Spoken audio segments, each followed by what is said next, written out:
The stars burned cold and distant as Admiral James Harrow stood on the bridge of the human carrier to find hope. His weathered hands gripped the railing as he stared at the tactical display. Red dots filled the screen like a swarm of angry hornets. The Navari Armada had come at last. For 300 years, humanity had spread across the stars. They had met many alien races. Some became friends. Others became trading partners. But the Navari were different. They were conquerors. They burned worlds and enslaved entire species. Their empire stretched across 1,000 systems, and now they had turned their hungry eyes toward Earth. The Navari fleet numbered over 2,000 warships. Their flagship, the Firetide, was a massive vessel 3 kilometers long. It carried weapons that could crack planets open like eggs. Against this mighty force, humanity had gathered only 300 ships. The math was simple and terrible. This should have been no battle at all. But Admiral Harrow smiled. On the planet below, in the ruins of the colony called New Geneva, Captain Elena Vasquez crawled through the rubble with her squad of Special Forces soldiers. The Navari had landed ground troops here 5 days ago. They thought they had won. They thought the humans who remained were scattered and broken. They were wrong. Elena raised her fist and her squad stopped moving. Through her enhanced vision goggles, she could see the Navari patrol up ahead. The aliens stood nearly 3 meters tall. Their blue skin shimmered with natural armor plates. 4 arms ended in razor-sharp claws. Their faces were flat and wide, with 3 eyes that glowed faintly in the dark. They were terrifying creatures. The younger races of the galaxy called them the Unstoppable Tide. In 5,000 years of conquest, no species had ever defeated them in open war. Elena tapped a signal on her wrist device. Her squad spread out silently. They had trained for this moment for years. Every soldier knew what was at stake. The Navari patrol never saw them coming. In 12 seconds, all 8 aliens lay dead on the ground without making a single sound. Elena's soldiers worked with silent precision. They took the aliens' communication devices and moved on toward their real target. In orbit, Admiral Harrow watched the enemy fleet approach.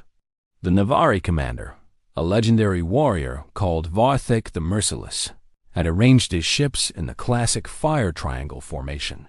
It was the same formation that had conquered the Zelani Confederation. It was the same formation that had crushed the Marth Alliance. Vorthik was not known for creativity. He did not need it. Superior numbers and firepower had always been enough. The human fleet appeared to be retreating. Ships pulled back toward the planet's 3 moons. They seemed panicked and disorganized. This was exactly what Harrow wanted the enemy to see. Lieutenant Commander Sarah Park worked frantically at her console on the bridge. She was the youngest officer in the fleet, but she was also the best tactician Harrow had ever seen. Her mind worked like a quantum computer, calculating possibilities and outcomes faster than anyone else. "Admiral, the enemy is taking the bait. Their forward squadrons are accelerating to pursue what they think are our retreating ships," Harrow nodded. "Begin Phase 1. Throughout the human fleet, crews went into action. But they were not preparing for a conventional battle. Instead, they were activating something new, something the Navari had never seen before. Humanity had a gift that other species often overlooked. They were not the strongest. They were not the longest lived. They did not have natural armor or claws or psychic powers. But humans were clever. They learned from every defeat. They adapted. They invented. And when pushed to the edge of extinction, they became truly dangerous. The weapon they had created was called the Shadow Net. It used a combination of stealth technology, artificial intelligence, and thousands of tiny drone ships.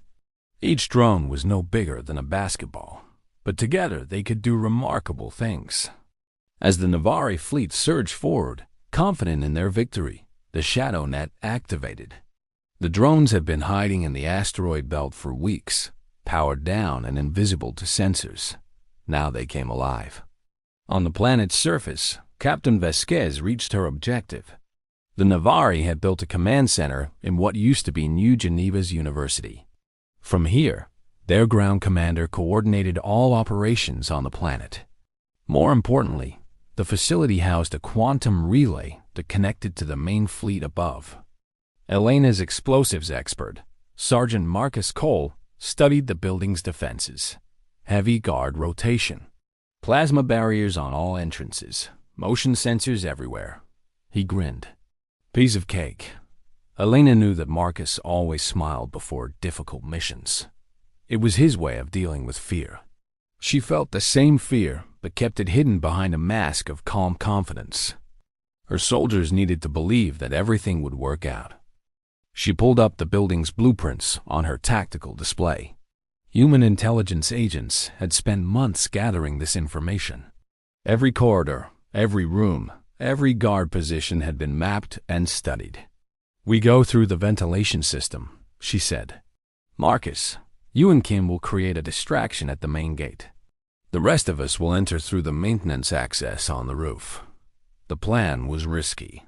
If anything went wrong, they would all die. But Elena had learned long ago that war was always about taking risks. The only question was whether the risk was worth the reward. In space, the first phase of the ambush was unfolding perfectly. The Shadow Net drones attached themselves to Navari ships in the forward squadrons. They were so small that the alien sensors dismissed them as space debris. Once attached, the drones began their real work. They did not attack immediately. That would have given away the plan too soon. Instead, they waited and transmitted. Every piece of data from the Navari computer systems flowed back to Lieutenant Commander Park's console. Shield frequencies, weapon capabilities, communication codes. The secrets of the enemy fleet became an open book. Admiral Harrow watched the data stream across his screen. He felt something that might have been hope rising in his chest. For months, the strategists back on Earth had argued about whether this plan could work. Many thought it was suicide. Others called it genius. Harrow thought it was simply necessary.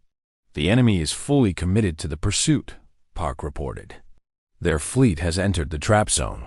Harrow took a deep breath. 300 years of human expansion among the stars had led to this moment. Billions of lives hung in the balance. If they failed here, the Navari would sweep through human space like a wildfire through dry grass. "Begin Phase 2, he ordered.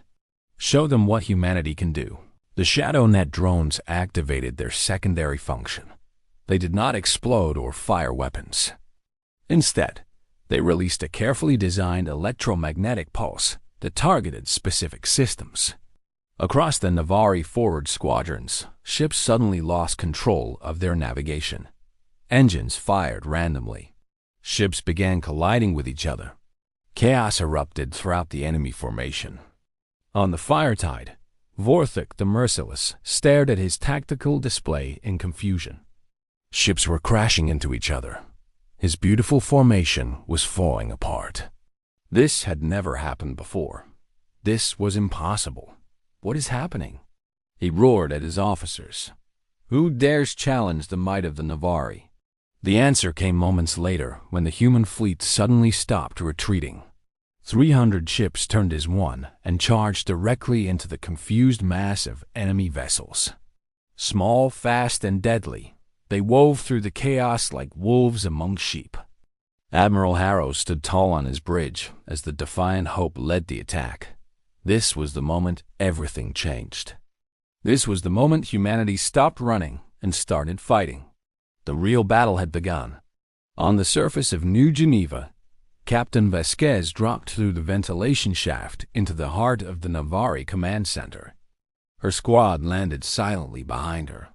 They moved through the corridors like ghosts, avoiding patrols and security systems with practiced ease. The quantum relay room was just ahead. If they could destroy it, the ground forces would be cut off from the fleet above. More importantly, they could inject a virus into the Navari communication network. A virus that would spread to every ship in the Armada. Alina paused at a corner and checked her sensor. Two guards stood in front of the relay room door. They were larger than normal Navari warriors, their armor heavier and their weapons more powerful. These were elite soldiers, the best the enemy had to offer. She smiled. Good. She had been hoping for a real challenge. The explosions at the main gate came right on schedule. Marcus and Kim were doing their job perfectly. The two elite guards turned their heads toward the distant sound, just for a moment. That moment was all Elena needed. She moved faster than human eyes could follow, the result of genetic enhancements that had taken decades to develop. Her blade found the weak point in the first guard's armor before he could even react. The second guard managed to raise his weapon, but Elena's squad was already there. Lieutenant Chun put 3 rounds through the alien's chest. Corporal Rodriguez finished him with a knife to the throat. The relay room door slid open. Inside, Navari technicians scrambled for weapons. They were too slow. Elena's squad swept through them like a storm, efficient and deadly. In 30 seconds, the room was secure. Davis, get to work on that relay, Elena ordered. We have maybe 10 minutes before they realize what's happening. Specialist Davis, the team's cyber warfare expert, plugged into the alien system. His fingers flew across his keyboard as he navigated the unfamiliar technology. The Navari used quantum encryption that should have been unbreakable.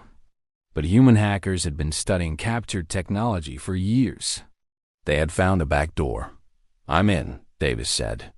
Uploading the virus now. In orbit, the battle was reaching its peak.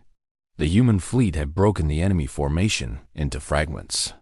Navari ships tried to regroup, but the ShadowNet drones kept disrupting their communications. Captains could not talk to each other. Squadrons could not coordinate. The mighty Armada that had conquered 1,000 worlds was fighting blind.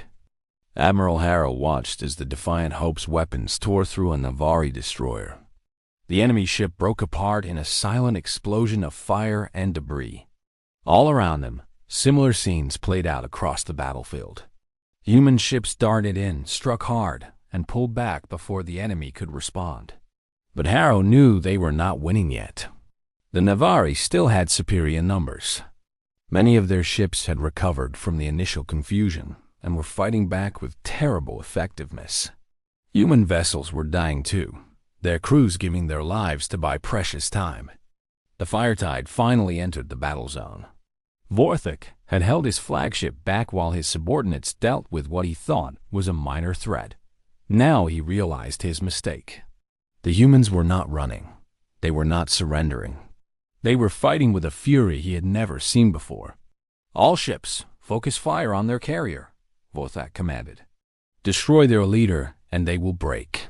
Hundreds of weapons locked onto the Defiant Hope. The massive flagship began moving toward the human carrier, its planet-cracking weapons charging to full power. Lieutenant Commander Park looked up from her console with wide eyes. Admiral, the Firetide is targeting us. Its primary weapon will be ready to fire in 90 seconds. Harrow nodded calmly. How long until Captain Vasquez completes her mission? Unknown, sir. On the planet below, Davis was working as fast as he could. The virus was uploading, but the Navari systems were fighting back. Firewalls activated. Security protocols engaged. The alien computers were trying to purge the infection. Come on, Davis muttered under his breath. Elena stood guard at the door. She could hear heavy footsteps approaching from multiple directions. The enemy had figured out where they were. A lot of Navari warriors were coming their way. How much longer? She asked. 2 minutes. Maybe 3. They did not have 3 minutes. Elena could see them on her sensor now. At least 50 warriors, converging on their position from all sides. This was supposed to be a quick in-and-out mission. It had become a last stand. Squad, defensive positions, she said. We hold this room until Davis is done. No matter what, her soldiers moved into position without complaint. They knew the odds. They knew they would probably die here. But they also knew that their sacrifice could save billions of lives. That was a trade they were willing to make. The first wave of Navari warriors hit the door like a battering ram. Elena's squad opened fire. Alien bodies fell, but more kept coming. The corridor filled with plasma fire and screaming voices. In space, the fire tide was almost in range. Vorthok stood on his bridge, watching the human carrier grow larger in his viewport. In moments, his weapon would fire. The human ship would be destroyed. Their pathetic rebellion would end. Firetide primary weapon at 95% charge. His weapons officer reported. Firing in 30 seconds. Vorthok allowed himself a rare smile. The humans had fought well. Better than anyone before. But in the end, they would fall like all the others. The Navari were unstoppable. And then his ship went dark. Every system shut down at once. Lights flickered out. Weapons powered down. Navigation failed. The mighty Firetide was suddenly a dead hulk drifting through space. Captain Vasquez's virus had reached the fleet. It spread through the quantum relay network like wildfire. Ship after ship lost power. The Navari Armada, the greatest military force in the galaxy, was rendered helpless in seconds. 2,000 warships became 2,000 floating coffins. Admiral Harrow watched in amazement as the red dots on his tactical display turned gray one by one. His gamble had paid off. Humanity's desperate plan had worked. All ships, he said quietly, begin cleanup operations. Disable any vessels still showing power. Accept any surrenders. Across the fleet, human crews cheered. They had done the impossible. They had defeated the unstoppable tide. On the planet's surface, the Navari warriors suddenly stopped attacking. Their communication devices went dead. Their weapons lost power. They stood frozen in confusion as Elena's squad continued firing. When the last enemy fell, the room was silent except for heavy breathing. Elena looked around at her soldiers. They were bloody and battered. 3 of them were wounded, but they were all alive. "Davis," she said, "please tell me it worked." The specialist looked up from his console with a grin. It worked. The entire enemy fleet just went offline. Elena slumped against the wall and closed her eyes. They had done it. Against all odds, against an enemy that had never been defeated, humanity had won. 3 months later, Admiral Harrow stood before the newly formed Galactic Council. Representatives from a dozen species who had suffered under Navari rule had gathered to thank humanity for their liberation. The once mighty conquerors were now prisoners, their empire shattered. "You have done something that was thought impossible," the Zilani ambassador said. "How? How did you defeat them when so many others failed?" Harrow smiled, remembering Captain Vasquez and her brave squad. Remembering Lieutenant Commander Park and her brilliant tactics. Remembering every soldier, every pilot, every engineer who had contributed to their victory.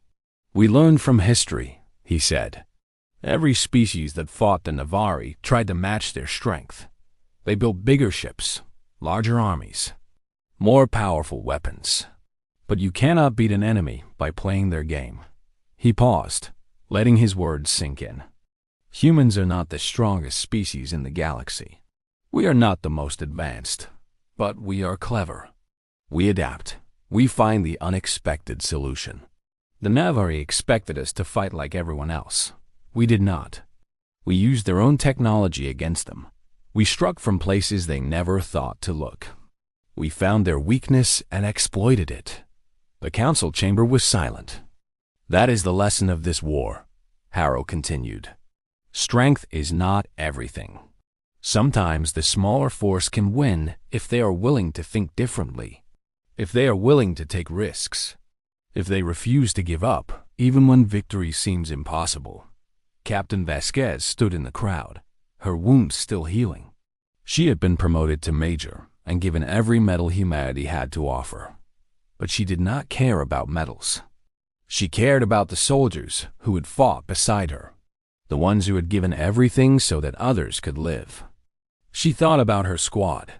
about Marcus Cole and his nervous grin, about Davis and his magic fingers, about Chun and Rodriguez and all the others who had stood against impossible odds because it was the right thing to do. Humanity had won because of people like them, ordinary people who chose to be brave, who chose to fight even when they were afraid, who chose to believe that tomorrow could be better than today. The stars burned cold and distant, just as they always had, but now they seemed a little less threatening, a little more welcoming, because humanity had earned its place among them. And that was something no one could ever take away.